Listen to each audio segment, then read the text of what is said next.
لقد من الله على المؤمنين إذ بعث فيهم رسولا من أنفسهم يتلو عليهم آياته ويزكيهم ويعلمهم الكتاب والحكمة وإن كانوا من قبل لفي ضلال مبين.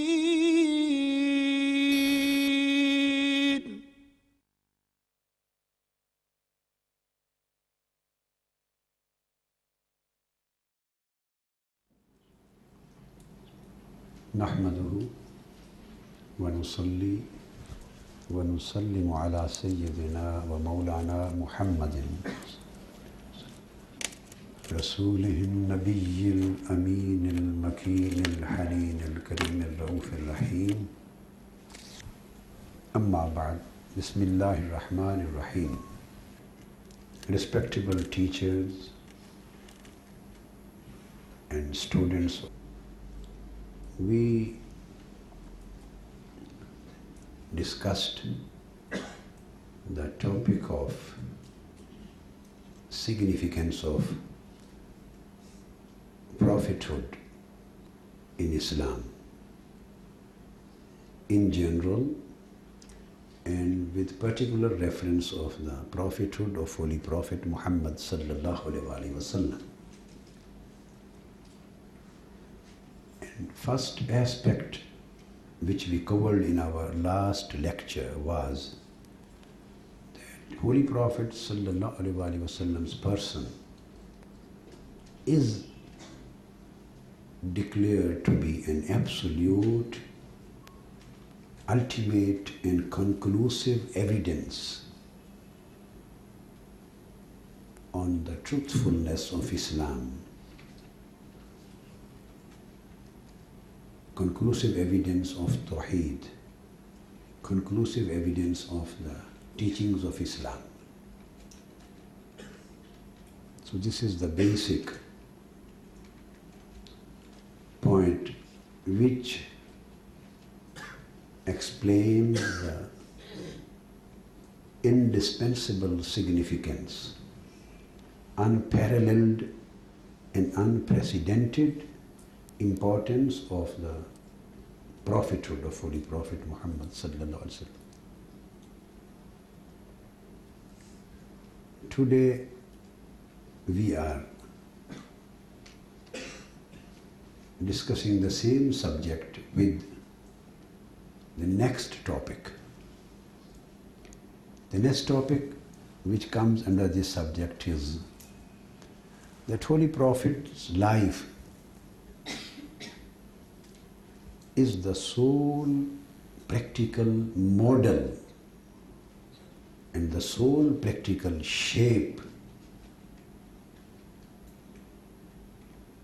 or we can say the only inevitable form of practical obedience and submission to Almighty Allah. All commandments which were revealed by Almighty Allah in Holy Quran, or all divine guidance which was communicated for mankind on Holy Prophet sallallahu alaihi wasallam. So this divine guidance, these divine commandments, they came on the earth just in the form of abstract ideas, abstract instructions and commandments in the forms of letters, words, sentences, of course including the meanings, including the implication. But the only practical shape and practical form given to those commandments, to make those commandments practically understandable, to make those abstract ideas and instructions practically or physically perceptible, perceivable,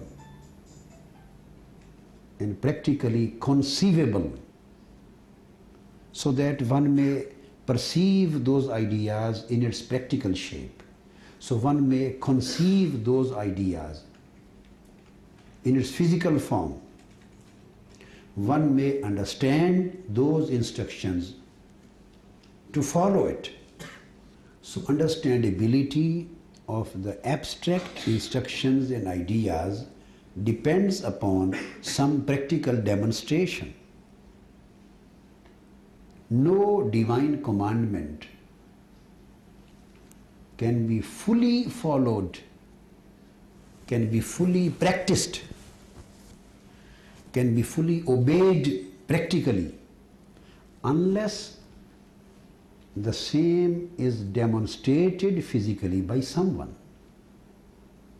Unless someone practices it, demonstrates it, and provides a practical form, practical model of conduct, a practical shape of its following, of its practice. Unless this demonstration is done in front of the mankind, the commandments remain commandments, even if the people want to obey them, even if the people want to practice them. It is impossible to practice it perfectly, according to the will, divine will of Almighty Allah. So, Holy Prophet sallallahu alaihi wasallam, and Prophet for each ummah, for the mankind, whenever any prophet and messenger was raised and revelation was conveyed to him, divine commandments were revealed to him, he did two things. Number one, he conveyed the same commandments and same divine messages, same divine revelation to his people, to his ummah. So the same was done by Holy Prophet sallallahu alaihi wasallam too. So this was the communication of the commandments. The letters and the meanings were also explained, were also conveyed to them. So this became the knowledge. The people, they become aware of the Almighty Allah's divine will. Now the second thing which the people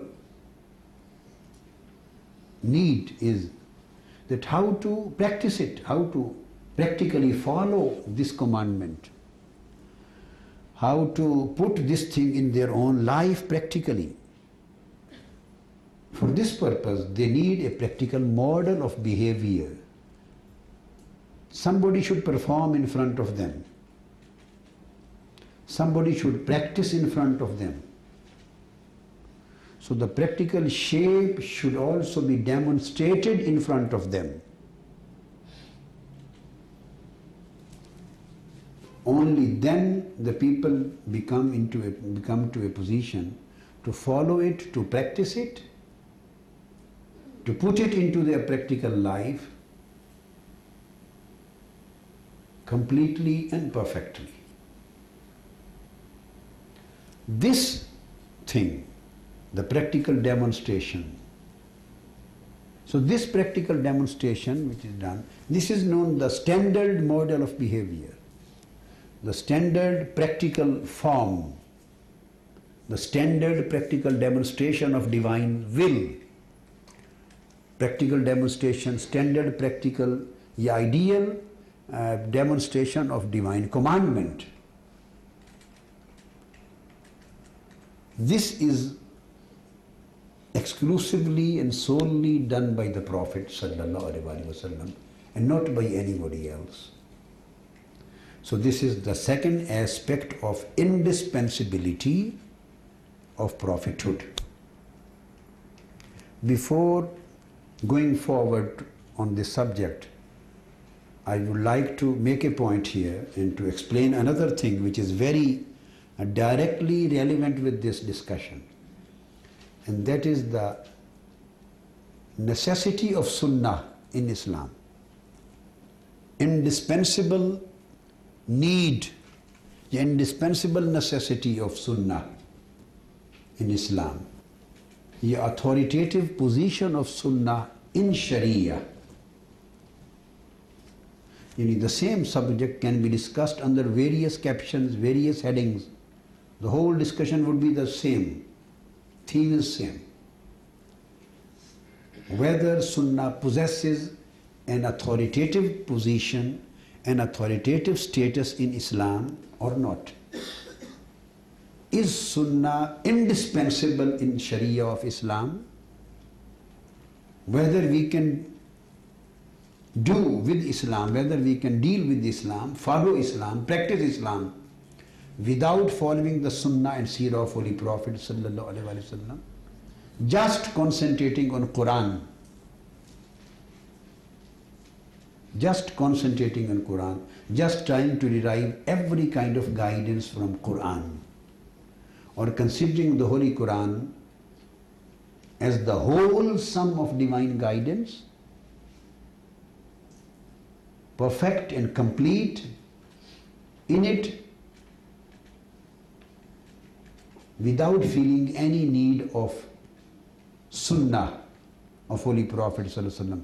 Whether this would be a correct view, or this is a correct view that teachings of Islam and Sharia, laws of Sharia or commandments of Islam, deen of Islam, whatever you may say, that is absolutely incomplete and imperfect without Sunnah of Holy Prophet sallallahu alaihi wasallam. Just the Holy Quran and its commandments, its verses, its commandments does not suffice in it. It has to be taken in collaboration of Sunnah of Holy Prophet sallallahu alaihi wasallam. Together, Quran and Sunnah both should be taken together, and they should be taken as one and the same, because these are two different forms of the same Allah's divine revelation. One, as I already explained, is external revelation, that is Quran, and Sunnah and Hadith and Sunnah, that is the internal revelation of Almighty Allah. Al-Wahi Al-Khafi, and the Quran is Al-Wahi Al-Jali. So this thing which I am explaining now, and another maybe 2 or 3 another discussion topics will also come, and they will also substantiate the same thing. The answer is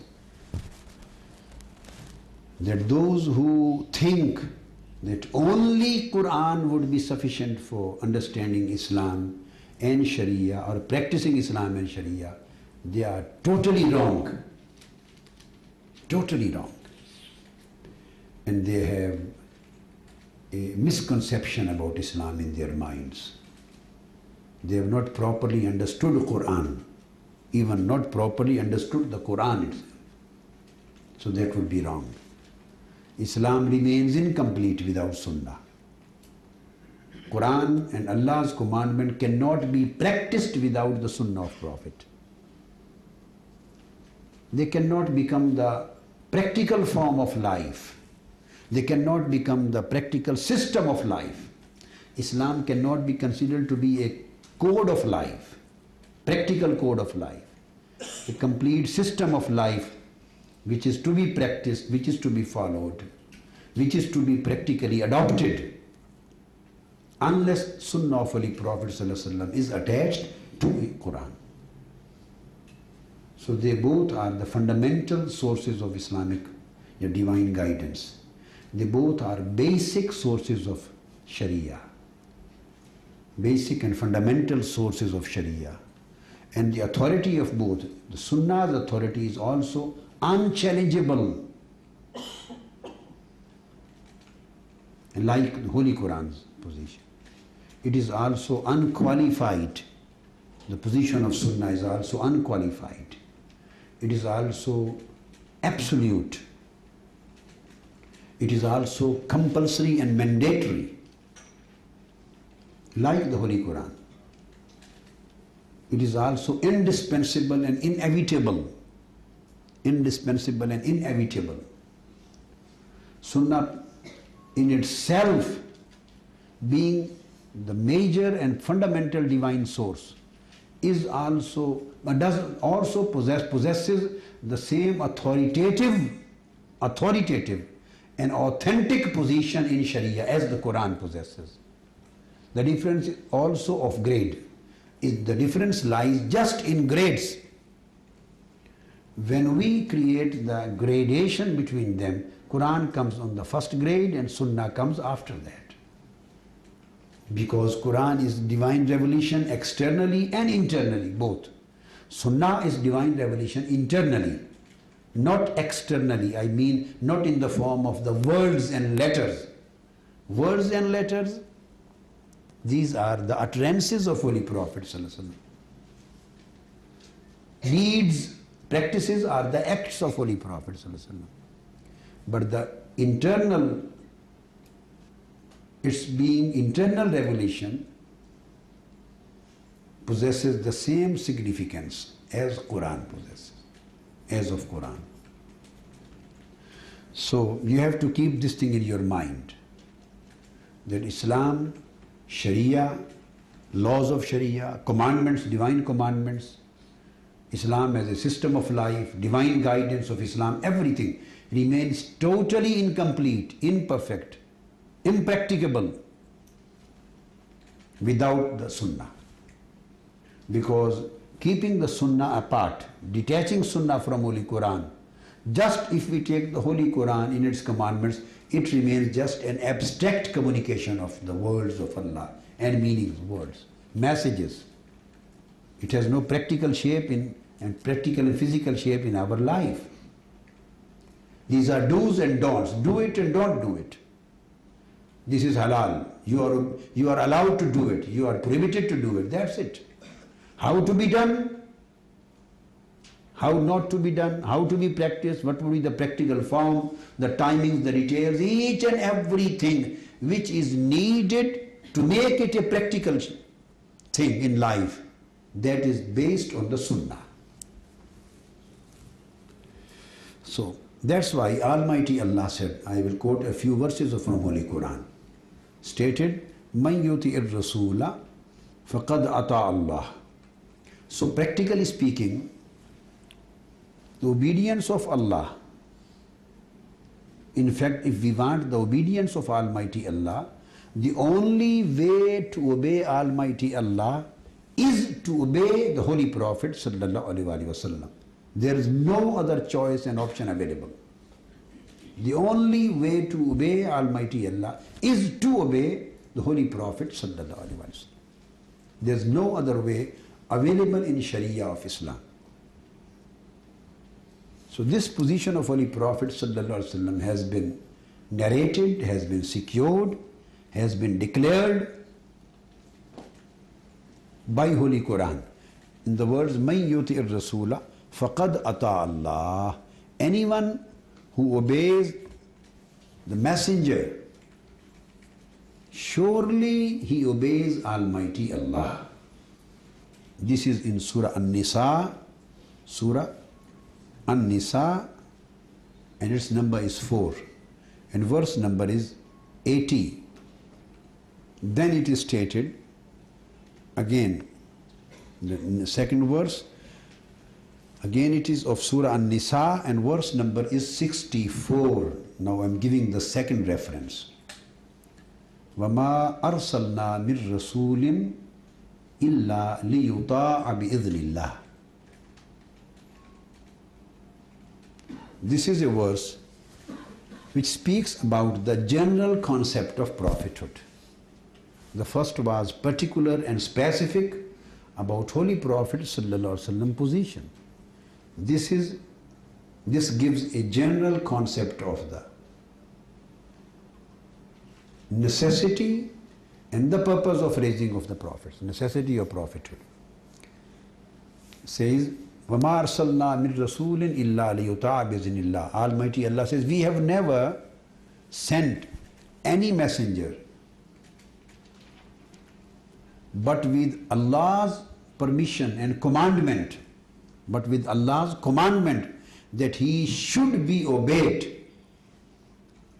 We never raise any prophet to the people, to mankind. We never sent any messenger to the mankind, but with Allah's commandment that he should be obeyed. لِيُطَاعَ بِإِذْنِ اللَّهِ. He should be obeyed by the commandment of Almighty Allah. So rendering obedience, rendering unconditional obedience to the Prophet is the commandment of Almighty Allah. Is commanded by Almighty Allah. So the basic thing is that here lies the purpose of raising of prophets and messengers. They are raised to the mankind just for the purpose that they should be obeyed. So obedience to them should not be challenged. If obedience to them or their absolute authenticity or the authoritativeness of their seerah and sunnah, whatever we obeyed from their life, whatever we take from their life to obey, so that is sunnah, that is seerah. Whatever they say, whatever they perform, whatever they commit, whatever they perform, whatever they do, whatever they command us to do, they ask us to do, whatever they approve to do. So these are three things. I think you must be learning this one, hadith or sunnah. It is either the utterances or speeches of Prophet, or acts and deeds of the Prophet, and either the approvals, tacit approvals, silent approvals. Somebody did anything in front of him and he didn't stop him to do. Just he kept quiet. His silence becomes the tacit or silent approval of that act. So these three things, either of these three can be covered in hadith. This is known as hadith. This is the subject matter of hadith or sunnah. So whatever we follow, that is the sunnah or that is the seerah. So if somebody challenges or disagrees with absolute authoritativeness or absolute and indispensable necessity of sunnah of the Prophet in Islam, it means that he is challenging the basic idea of the raising of Prophet. This is very significant thing. Challenging the authenticity or indispensability of Sunnah and Seerah of Prophet for Sharia, for Islam, for the teachings, for Islamic practice. Challenging this aspect means challenging the basic purpose of raising of Prophet. So this is in fact challenging the messengership, challenging the Nubuwwah and challenging the Risala. Because Almighty Allah says, the sole purpose which we send and raise the prophets and messengers for is that they should be obeyed. So this means that this is the sole purpose. It means that there is, according to Almighty Allah's commandment, there is no other way of obeying to Almighty Allah except obeying the prophets. This is the only way of rendering obedience to Almighty Allah, rendering submission to Almighty Allah, the only way. All practical details of the Quranic injunctions, of the Quranic commandments, the details of its implementation, details of its execution, details of its practical demonstration, detailed required for its completion, each and everything is just based on the Sunnah, on the Seerah. The same thing has been explained in other Quranic verse. Almighty Allah says, that is in Surah Ali Imran, verse number 31 in Ali Imran, this surah, its number is 3. It is stated, قُلْ إِن كُنْتُمْ تُحِبُّونَ اللَّهَ فَاتَّبِعُونِي يُحْبِبْكُمُ اللَّهُ. Tell them, if you love Almighty Allah, you should follow me. Only then Almighty Allah shall make you His beloved servants. So Holy Prophet's obedience is the sole means of becoming the beloved servants of Almighty Allah. Here our being servant of Almighty Allah, its acceptability depends upon following of Holy Prophet Sallallahu Alaihi Wasallam. So these are the 3 basic verses I have quoted. Now I will give you some practical examples from Hadith. It was stated, I will give you 3 examples, one for Salat, prayer, one for Hajj. You should pray, you should establish the prayers. The companions asked Holy Prophet ﷺ, Ya Rasulullah, how should we establish the prayer? Or how can we offer our prayers? Because you see in the Holy Quran, there is no place in Holy Quran where the way how to offer the prayer is mentioned. Rak'at. You can explain this thing to the people. Rak'ah. How many rak'at would be in Fajr? How many in Zuhr? How many in Asr? How many in Maghrib? How many in Isha prayer? No rak'ah of any prayer is mentioned in Holy Quran. You pray 2 in Fajr, 4 in Zuhr, 4 in Asr, 3 in Fard, in Maghrib and 4 in Isha. Leaving the Sunnah separately, the Fard which is needed, the basic Salah. The rak'at are not mentioned in Holy Quran. So just by saying Aqimus Salah, offer your prayers, you can't establish the system of Salah. You can't establish it without Sunnah. So it is not stated in Holy Quran exactly or categorically, but you have to offer 5 times a day. Various timings have been mentioned in its own way. And you can derive the timings of prayer from Holy Quran. But if Sunnah was not in front of us, if there was no Sunnah of Holy Prophet, if there was no explanation given by Holy Prophet ﷺ to the companions, then even deriving these 5 timings from Holy Quran would have not been possible. We are able to derive because we already know. But these are 5 timings. How do we know? We know through the Sunnah of Holy Prophet. So even the timings are not mentioned categorically or specifically or exactly in Holy Quran. Then what is to be read in our prayer? Reading of Surah Fatiha and reading in this, and then the way, mode of offering the prayer, and the Qiyam, and then Ruku, and Sujood, and Qawma, and then Jalsa, and all the way how we pray, it is not mentioned in Holy Quran. So it means even the first fard, Rukn of Islam, after Shahada, the prayer, that its offering is not possible without basing on Sunnah of Holy Prophet ﷺ. So what to practice other parts of Islam? There is no question of practicing Islam. We can't practice the prayer without the Sunnah. So here lies the indispensable position. That's why we say the Sunnah is equally important and equally significant as the Quran. Same degree of necessity. Same degree of necessity. Same degree of indispensability. But the difference lies in the grades. So companions asked Holy Prophet, Ya Rasulullah, how should we pray? Offer our prayers. He said, Sallu kama ra'aytumuni usalli. He said, offer your prayers as you see me offering prayer.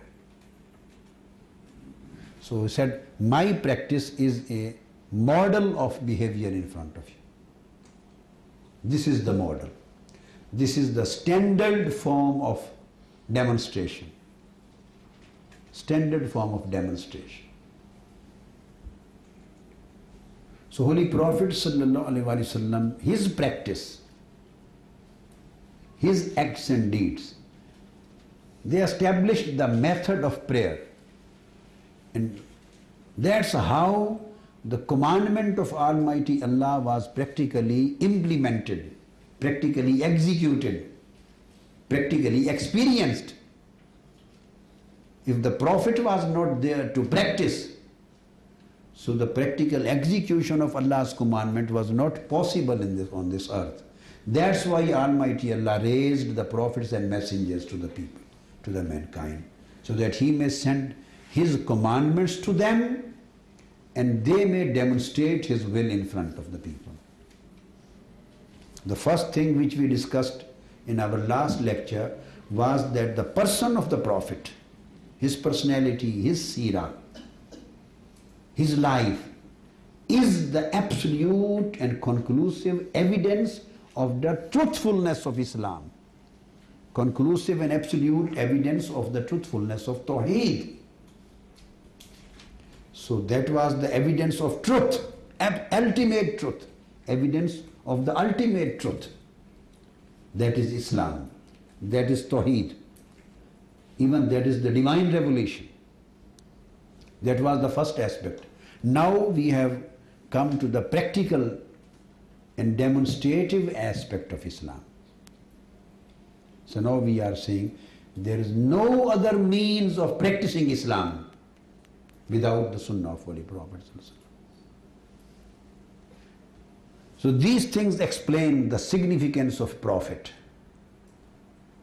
Why we do pay very, very special importance, regards and respects to Holy Prophet, and why we consider the position of Holy Prophet ﷺ very, very pivotal and central in Islam. In our last lecture, we have discussed that the practical form of offering the prayer and establishing the prayer and the detailed method of offering the prayer, that was provided by the Sunnah of Holy Prophet sallallahu alaihi wasallam. And if there had been no Sunnah of the Prophet sallallahu alaihi wasallam, then there would have been no possibility of prayers being offered by anyone. So this was the one aspect. Now in this lecture we are elaborating the same thing through the example of Hajj.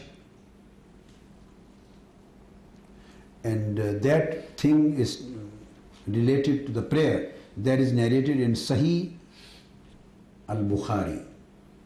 The first hadith, Sallu kama ra'aytumuni usalli. That was in Sahih al-Bukhari, Kitabul Adab, volume 2, and hadith number is 5662. When you see Sahih Bukhari, Kitabul Adab, sometimes numbers are different, sometimes pages are different, so it's better to know the reference of the kitab and chapter. Now second reference is in connection of Hajj. Almighty Allah gave the commandment of performing the Hajj, stating, Auzu billahi minash shaitanir rajeem, Walillahi ala nasi hijjul bayt man istata'a ilayhi sabila. So Hajj was made compulsory. It was made compulsory on the people. Performing Hajj of the house of Almighty Allah. That was made compulsory, mandatory on the people, the Muslims. Now the same. How to perform that Hajj? What would be the rites and rituals, manasik, for the performance of Hajj? So nobody knew that. And these details were also not provided in Holy Quran. So the companions asked, what are the manasik, the rituals of Hajj? The same practical details of Hajj, they were not provided. So how can we perform it? Holy Prophet ﷺ stated the same thing. He also said, "Khuzu anni manasikakum." Learn the rites and rituals of Hajj from me. Learn the rites of Hajj from me. So this hadith is in Musnad Ahmad bin Hanbal and in Sahih Muslim also. Sahih Muslim as well as in Musnad Ahmad bin Hanbal, volume 3, hadith number 366. Again there is another hadith in Musnad Ahmad bin Hanbal and in Sahih Muslim and other books of hadith, where Holy Prophet ﷺ was asked, we don't know, companions asked, Ya Rasulullah, we don't know what is the intention of Almighty Allah, whether this Hajj, performance of Hajj is compulsory on us every year, whether we are supposed to perform it every year, is it obligatory for every year? He kept quiet. So the questioner asked it again, Ya Rasulullah, afi kulli amin, whether it is compulsory on us for every year? He replied, Law qultu na'am la wajabat. If I had said yes, it would have become obligatory every year. So two basic things are established from this hadith. One, the same subject which we are already discussing, that even this was not mentioned in Holy Quran, whether the performance of Hajj is compulsory and obligatory on the Muslims every year or once in their lifetime. This is never mentioned in Holy Quran. That's why they felt a need to ask, and they asked Holy Prophet ﷺ, and he replied the thing, he cleared the thing. Second important thing which can easily be understood from this hadith is again the authoritative position of the Sunnah, authoritative and legislative position of Sunnah. Because he said, Law qultu na'am la wajabat. If I had said yes, then it would have become compulsory and obligatory for every year. So it means he is saying yes, although this is not mentioned in Holy Quran. But if he says yes, then it becomes fard for every year. Farida fi kulli an. And if he says no, so it doesn't become farz for every year. It remains farz only once a life, in a lifetime. So here lies the legislative position of the Sunnah, the legislative impact of the holy words of Prophet sallallahu alaihi wasallam. Whatever he utters and says, that becomes the law of Sharia. Irrespective of this fact, whether that thing was mentioned in Holy Quran expressly or impliedly, or it was not mentioned.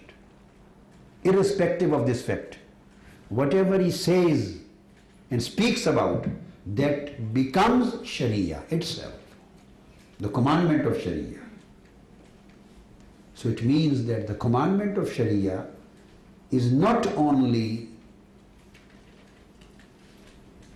the order or the revelation revealed to Holy Prophet ﷺ through the angel in the form of Quran, that commandment which has been emerged out of the hadith and sunnah and speech and practice of Holy Prophet ﷺ directly,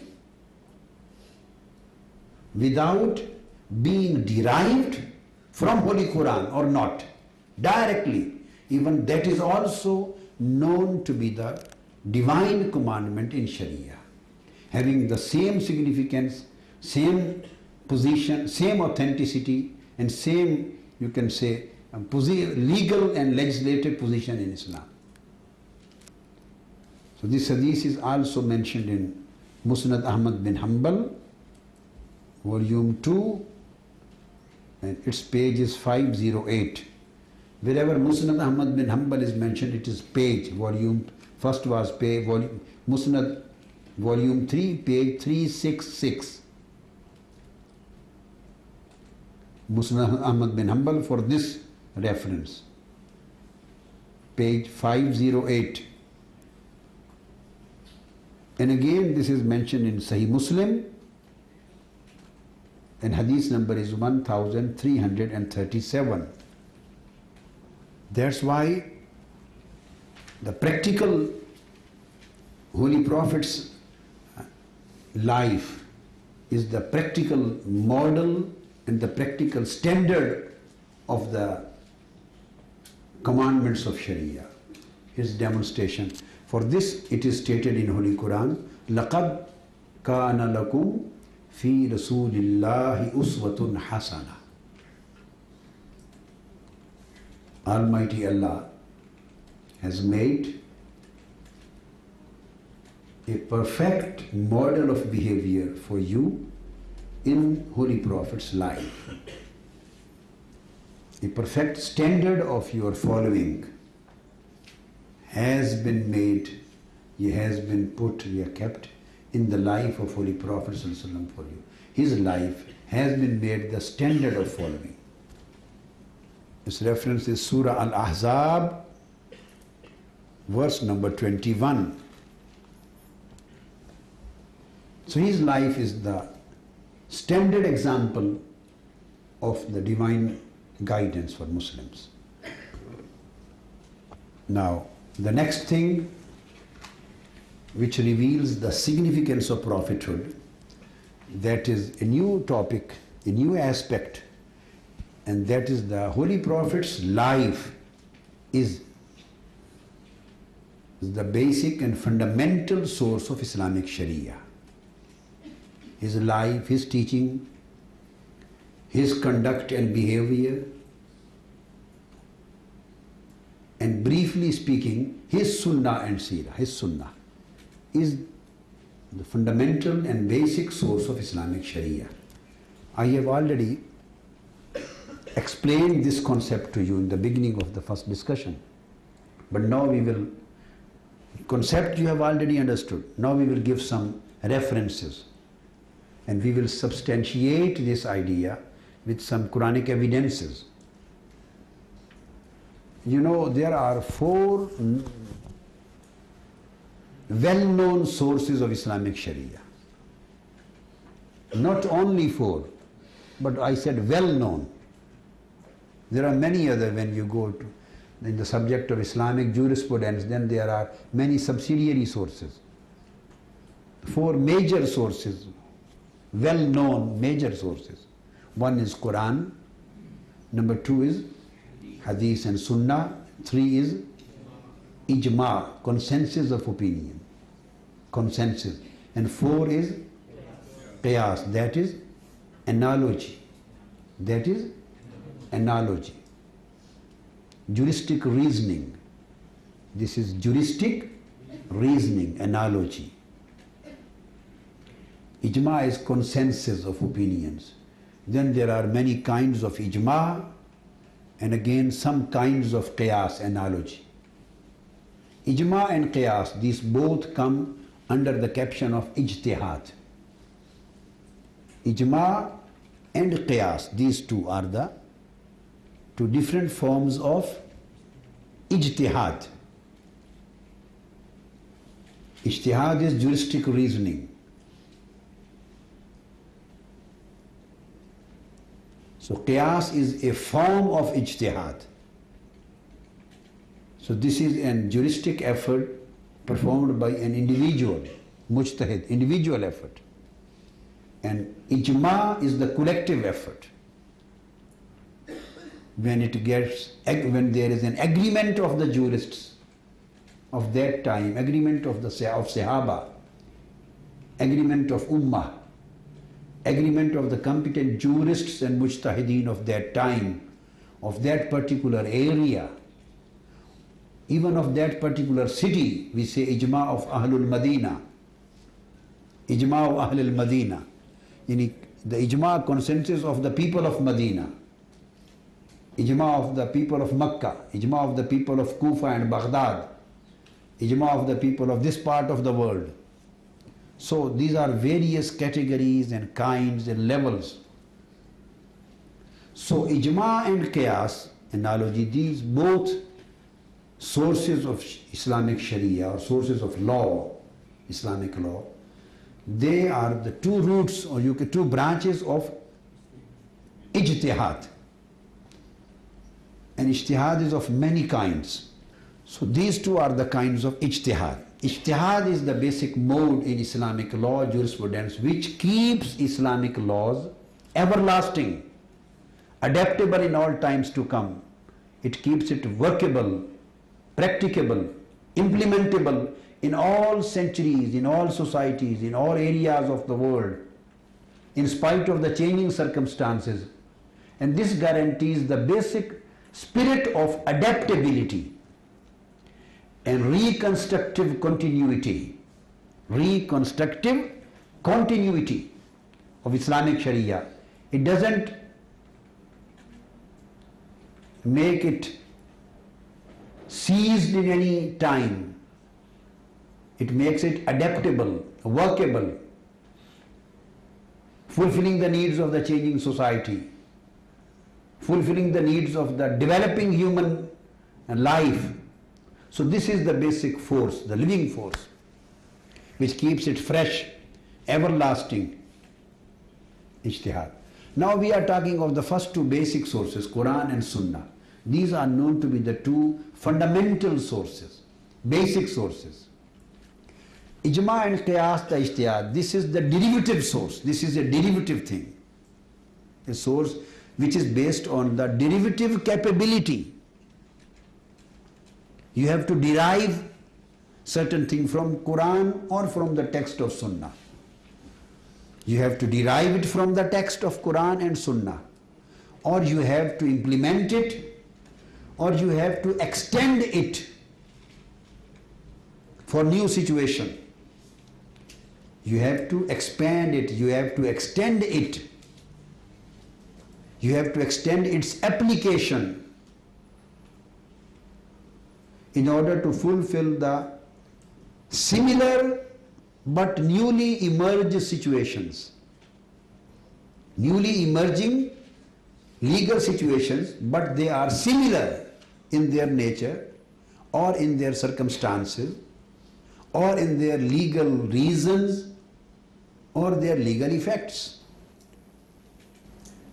So there must be some basis of similarity.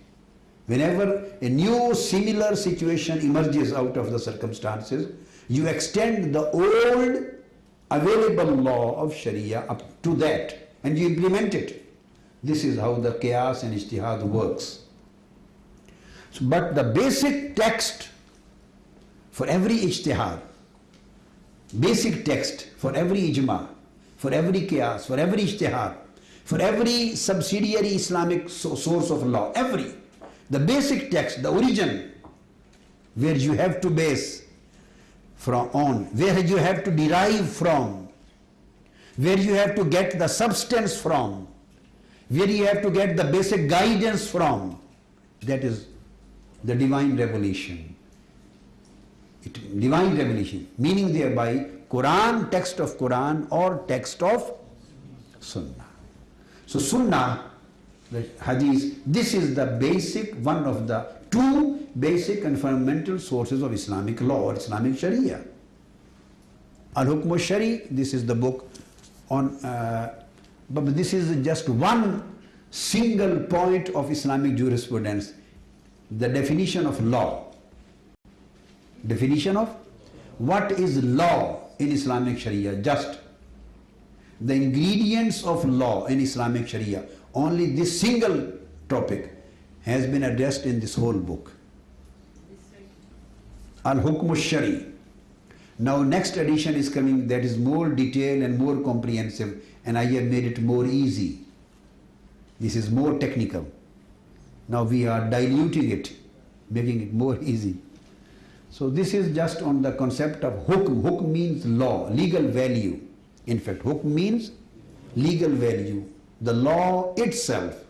Just here lies the definition of law only. Ingredients of law. This is a good book on Islamic jurisprudence. No book ever written in English or Urdu that much comprehensive, covering all this subject on the definition of law, I think would be available in any part of the world. This is the first book ever written on this subject. There are books in Arabic,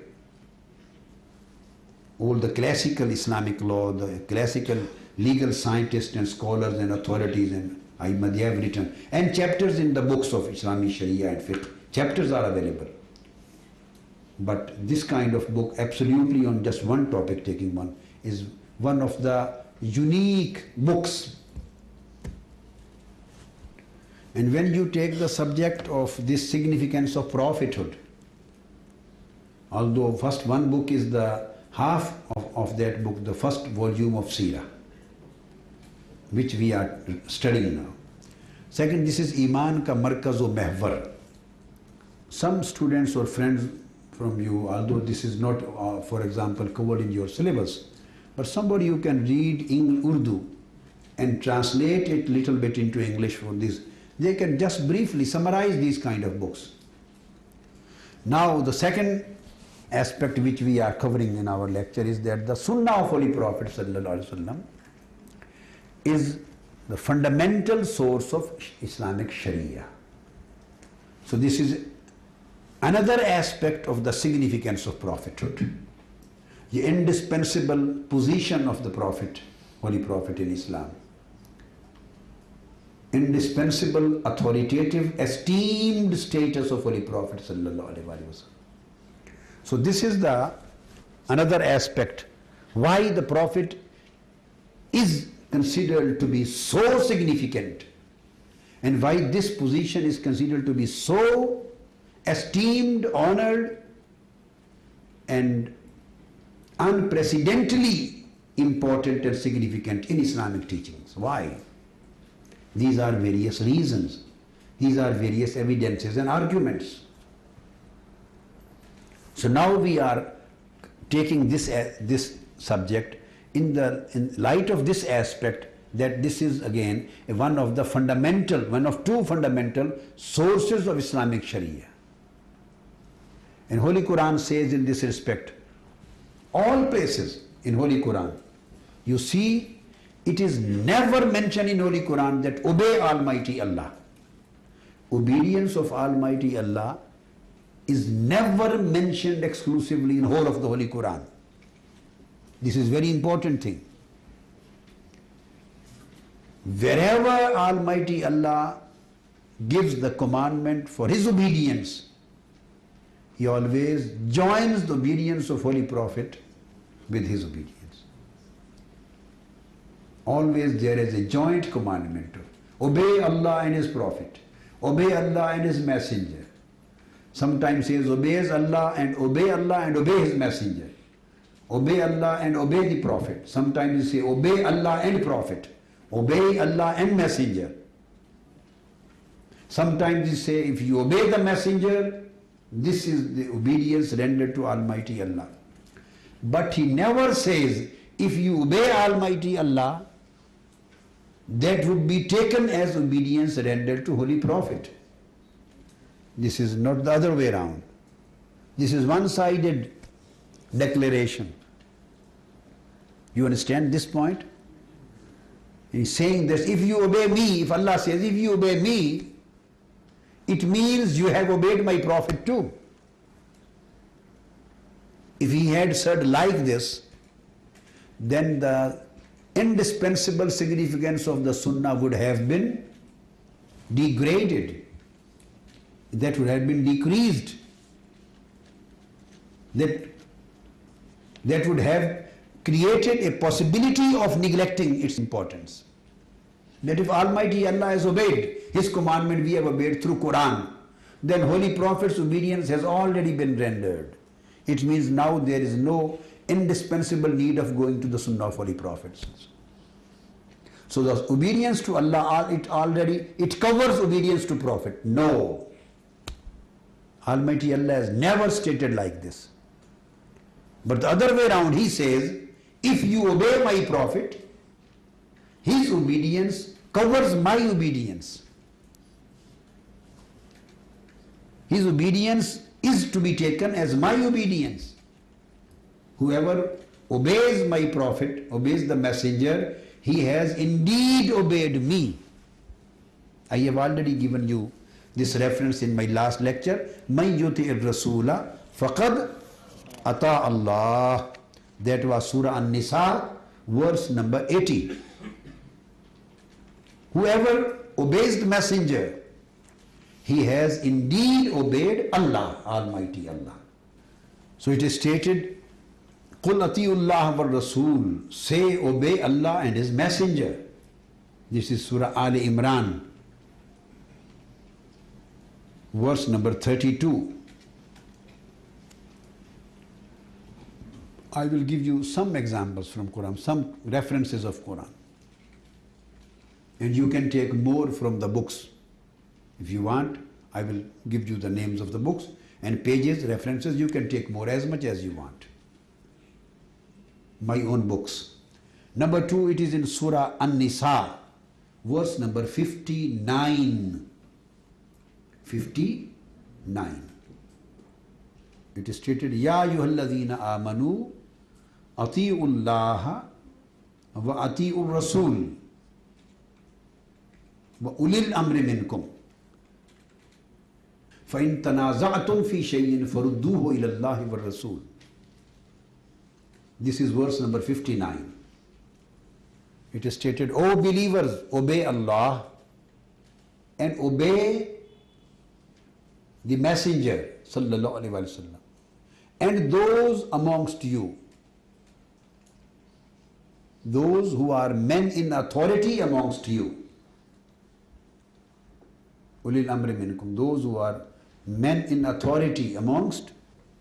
Here there are 2-3 certain points to be clearly understood, and I want to emphasize the same.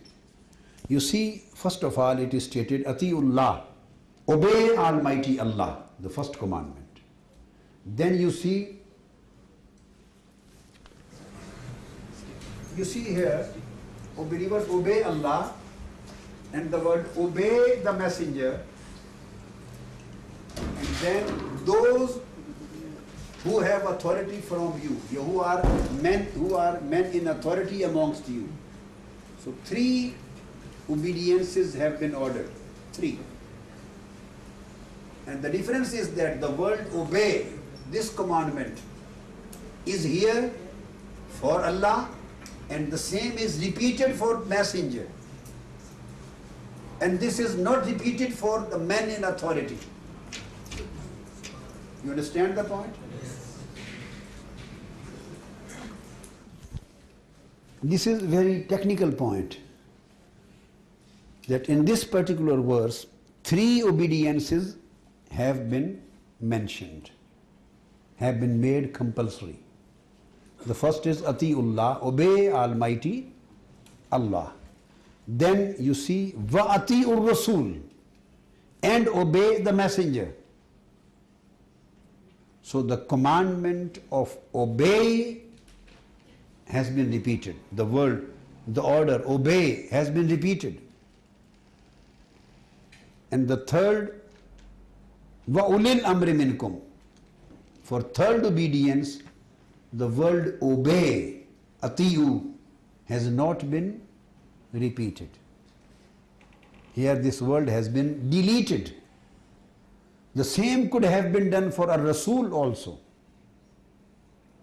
Just Almighty Allah would have said, Ya ayyuhallazina amanu atiullaha war rasoola wa ulil amri minkum. Obey Almighty Allah and the Messenger and the men in authority amongst you. He would have said like this. But the constitution of the verse, literal constitution, that says that Atiullah wa Atiur Rasool. these two obediences have been expressed and mentioned verbally and literally with same mode, same kind of expression. وَأُولِي الْأَمْرِ مِنْكُمْ, by deleting the amr, ati'u, for ulil amri minkum, and making it under atiullah wa atiur rasul. When again the word ati'u is not repeated for ulil amri minkum, so it means that obedience required to be rendered to men in authority, to ulil amr, comes under atiullah wa atiur rasul. So their itaat comes under itaat of rasul. Their itaat comes under itaat of rasul. But the same way itaat of rasul doesn't come in these words under itaat of Allah as itaat of ulil amr does come under itaat of Allah and rasul. I am talking of the words of the verse. For Allah, for rasul, the itaat has been declared mandatory, it has been declared obligatory separately. But for ulil amr, men in authority, their itaat has not been declared obligatory separately. That has been put under the commandment atiullah wa atiur rasul. And just vow, atifa, the letter atifa, vow, and has been put forward, has been given, and then the commandment for their obedience comes under the obedience, the word atiullah wa atiur rasul. But in case of a rasul, only atiullah wa rasul, vow atifa, only the vow atifa was not considered to be sufficient. A new commandment, a fresh article of ati'u was put over here. You understand this point clearly?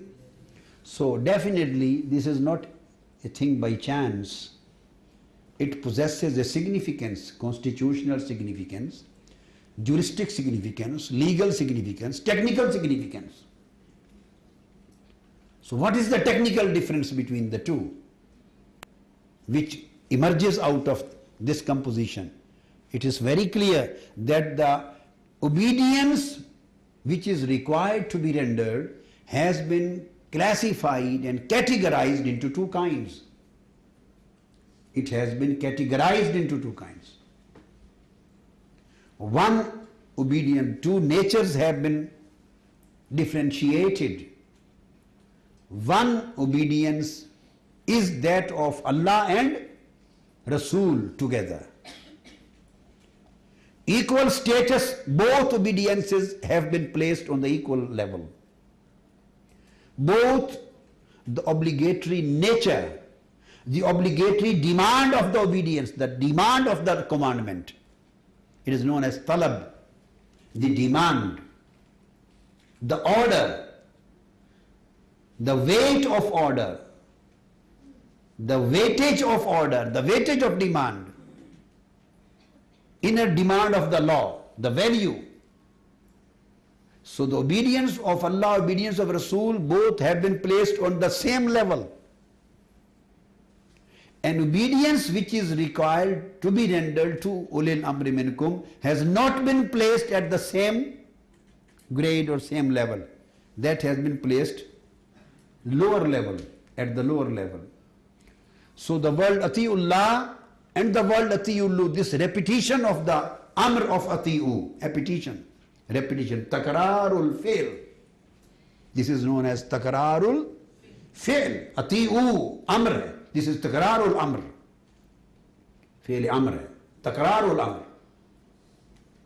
And there hazf of amr, the hazf of the word, deletion. Here repetition and there is deletion. So repetition of ati'u for Rasul means that the obedience to Holy Prophet ﷺ possesses the same significance as the obedience to Almighty Allah does possess. Obedience to Rasul possesses the same weightage, technically, legally, juristically, constitutionally, religiously, same weightage as does the obedience to Almighty Allah possess. So it is unchallengeable in the same way as the obedience of Almighty Allah. Obedience to Prophet is absolute in the same way as the obedience of Almighty Allah. This is unquestionable in the same way as the obedience of Almighty Allah. This is everlasting and endless. It is not going to cease. Nobody can create any kind of exception and exemption in it. Beyond our approach, beyond our access, beyond any kind of interference, beyond any chance of being degraded, neglected, or decreased. It possesses the same weightage as does obedience of Almighty Allah possess. This is again perpetual, permanent. As Almighty Allah's obedience does possess the same position. This is absolute, unqualified, unconditional, uncontingent, as Almighty Allah's obedience is. So, as far as the case of the obedience of Ulil Amr concerned, that is conditional. So this is permanent, that is temporary. Because word Atiullah wa Atiur Rasool. So the itaat of Rasool Sallallahu Alaihi Wasallam is permanent, and the itaat of Ulil Amr is temporary. This is perpetual itaat of Rasool. Ulil Amr's itaat of the men in authority, it is contingent. This is unchallengeable, that is challengeable. This is unquestionable, that is questionable. This is absolute, that is qualified. This is unconditional, that is conditional. This is everlasting and unlimited, that is limited. So this is at the same level as the level of the divine position of Allah's obedience. And Ulil Amr is not at that level, is at the lower level. So it means that obedience of Ulil Amr is compulsory if they obey the Holy Prophet. So the validity and legality of the obedience rendered to Ulil Amr, the men in authority. The men in authority, whether they are the Islamic rulers or they are Islamic authorities in Sharia, the Aimma, the Mujtahideen, the scholars, great scholars, and the leaders, and Shuyukh, all these authorities come under the same article. It may be political authority, it may be a religious authority, it may be a spiritual authority, it may be an academic authority, it may be a juristic authority. Kinds of authority, political or non-political.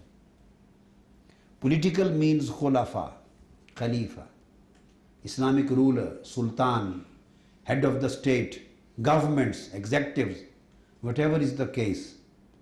So duly Islamically elected or appointed governments, Islamically appointed governments.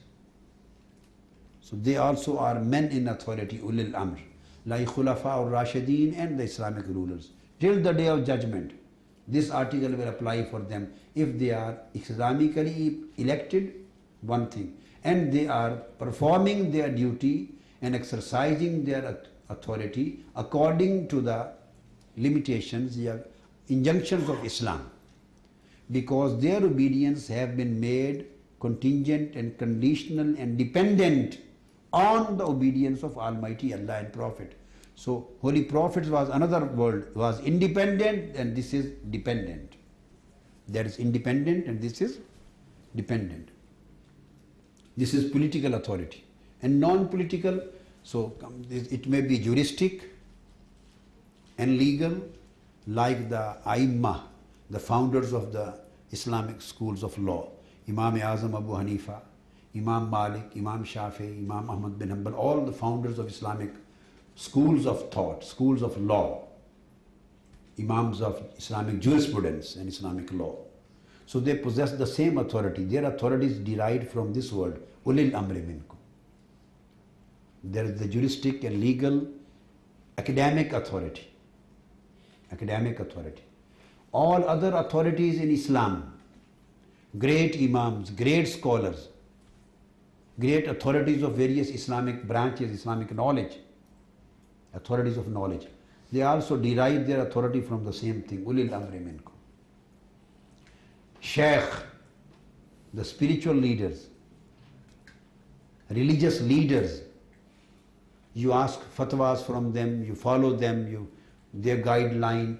So whatever authority do they possess and they exercise for the common people, the ummah and the society, if they are on the right path and right track, so they also derive their authority from the same verse, ulil amri minkum.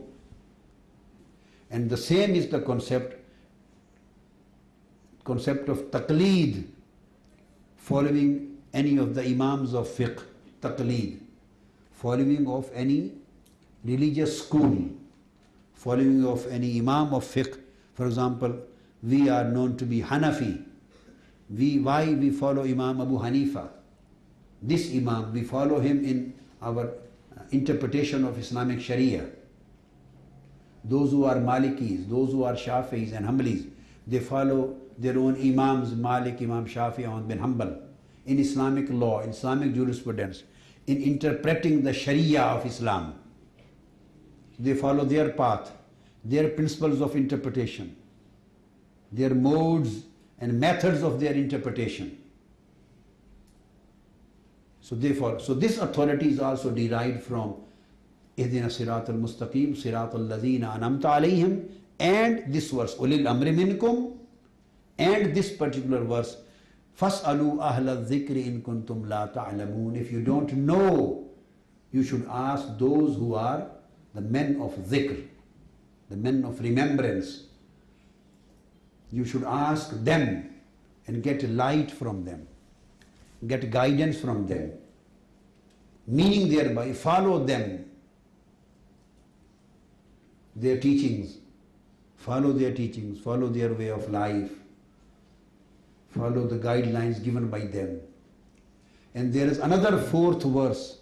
This is verse Surah An-Nisa, verse number 83. An-Nisa 83. وَإِذَا جَاءَهُمْ أَمْرٌ مِّنَ الْأَمْنِ أَوِ الْخَوْفِ أَذَاعُوا بِهِ وَلَوْ رَدُّوهُ إِلَى الرَّسُولِ وَإِلَىٰ أُولِي الْأَمْرِ مِنْهُمْ. Yes, this I missed this word. إِلَى الرَّسُولِ وَإِلَىٰ أُولِي الْأَمْرِ مِنْهُمْ لَعَلِمَهُ الَّذِينَ يَسْتَنبِطُونَهُ مِنْهُمْ وَلَوْلَا فَضْلُ اللَّهِ عَلَيْكُمْ وَرَحْمَتُهُ لَاتَّبَعْتُمُ الشَّيْطَانَ إِلَّا قَلِيلًا. When there comes to them some matter touching the safety, security or fear, any matter comes to them which is related to the situation, condition of safety, security, or related to any fear, or related to the matter of security, they make it known to the people, they publicize it to the people. Quran is asking them not to do that, because everybody amongst you is not properly aware of the whole situation, the reasons behind that, the reality, the factual position, whether this was right or wrong. It may become a hearsay. So don't spread it to the people, don't publicize it.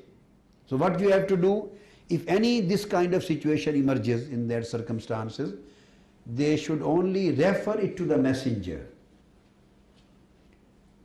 If only they had referred it to the messenger, ila Rasul, one source. Now you heard first source in that verse was ila atiullah, Allah. The first source was Almighty Allah. And second was Ar-Rasul. And third was Ulil Amri Minkum, men in authority. Here two sources are being mentioned according to the situation. It was better for them if they had referred the case to the Prophet Sallallahu Alaihi Wasallam and those who are charged with authority, those who are responsible, their leaders, those who have been appointed as men in authority amongst them, if they have referred that case or that particular news or information to Holy Prophet ﷺ or to those who were men in authority amongst you, among them, then what would have happened? لَعَلِمَهُ الَّذِينَ يَسْتَنبِطُونَهُ مِنْهُمْ. Then the proper investigators, those who can investigate the thing properly, those who can derive the actual, derive and understand the thing from the depth and from the roots of the situation, yastambitun, those who can derive the thing, those who possess a very good deductive capability, derivative capability, those who have the ability of understanding in depth, deep understanding, those who have very sound reasoning, very sound capacity of understanding, they would have definitely known the reality, they would have definitely reached to the real conclusion. So they would have properly investigated it and reached the actual conclusion, result. So they would have understood it from them directly. So here lies the basic article, that referring of the things which a common man cannot understand, referring of the things either to the Prophet, this is hadith, that was possible when during the days of Holy Prophet ﷺ. Now after those days, what would be the order for us? What would be the practical benefit of this verse for us? What would be the practical use of this Quranic verse and commandment for us, those who are not living in the apparent days of Holy Prophet ﷺ? So if we get certain question, certain question comes to our mind, we become aware of a particular hearsay or particular saying, particular verdict, and we don't know what to do, what to accept, whether to accept it or reject it, whether to follow it or not to, whether to bring the belief, your belief on it or not. So what we should do, this light gives us the guidance. Raddu ila Rasool. Either you should refer the case to the Prophet, it means now to the Sunnah of Holy Prophet, to Hadith of Holy Prophet sallallahu alaihi wasallam, and get the proper guidance from there. Or ila ulil amri minkum, or to those who are the men in authority, who have been given the authoritative knowledge in Islam, in Sharia, in law, in jurisprudence, in that particular subject, science or area which the matter is related to. So you should refer to the authorities. You can refer to Allah, that is Quran. You can refer it to the Prophet, that is Hadith. Or you can refer it to the authorities. These are ulil amr. So these are 4 or 5 Quranic references which provide the authority for this idea. So Quran says that their authority relies upon the authority of Quran and Sunnah.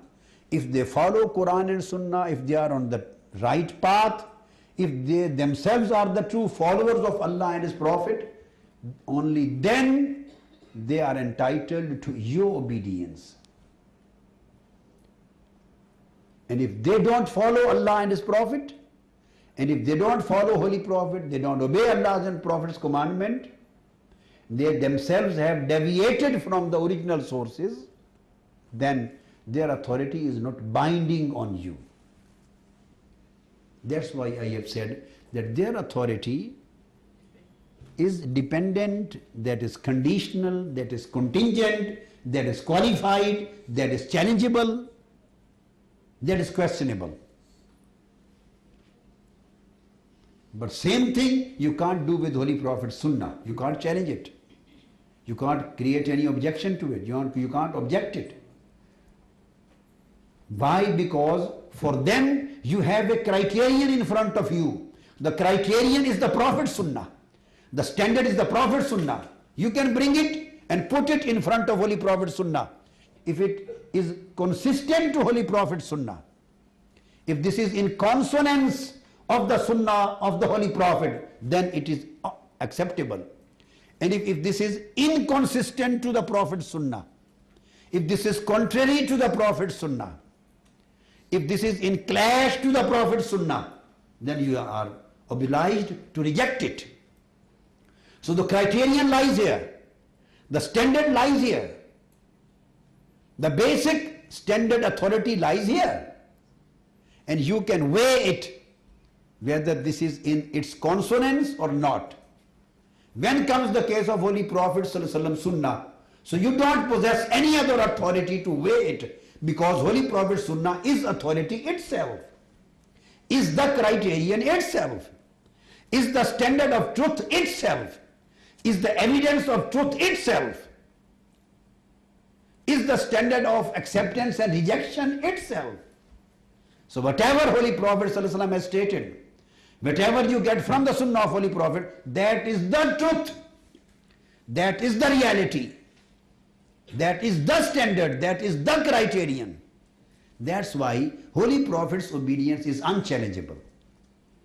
No one can say why to the commandment of Holy Prophet, in the same way as no Muslim is supposed to say why to the commandments of Allah. So these two commandments and two obedience possess the same level and same nature. Difference is of grade, I say it again and again. Only the difference is the grade. And then again in the same verse it is stated, فَإِن تَنَازَعْتُمْ, if there is any dispute or disagreement between you and the men in authority. Tanazatum, either any dispute or disagreement amongst you, or amongst you or the men in authority, because their obedience was conditional.